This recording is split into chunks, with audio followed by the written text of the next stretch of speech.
Hello guys, update lang tayo ngayon. Ito may stock na ako ni Myra ulit. Kaso mababa nga lang siya. Ito. Yan, mababa nga lang siya. Sayang talaga nung nakaraan. Mag-maintenance pala siya. Sayang nung nakaraan. Grabe yung tinaas nyo. Grabe yung hinugod niya. Dito ako nakapagbenta. Tapos umabot siya dito ng 99. Nag 100 pa nga to. Sarap oh. And then bumaba. Dito ako nakabili. Kaya kakabili ko lang sa kanya kanina or kahapon yata. Kasi ito sa ngayon. Sana nga humugot to ng dire-diretso para umita naman ulit. Hindi na masama. Ito yung chart nyo. Ang ganda. And then yung isa kong stocks. Ito si Oasis. OAS.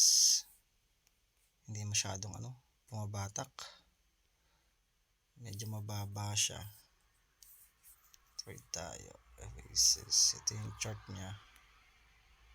Ito siya. Ay, isa naka plus 1%. Yeah, ito chart nya.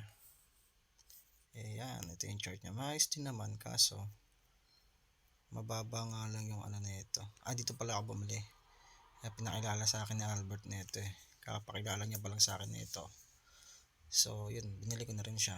Maganda rin naman. Yun nga lang, talagang tulog yung yung stocks mo. Pero ito, isang beses lang siya bumulusok dito. Bang, sayang. Hindi ko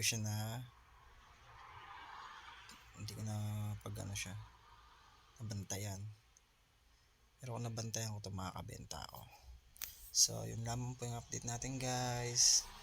Bye po. See you na lang po sa mga susunod na araw. Update tayo sa pagbenta at sa pagbili ng mga stocks. Bye bye.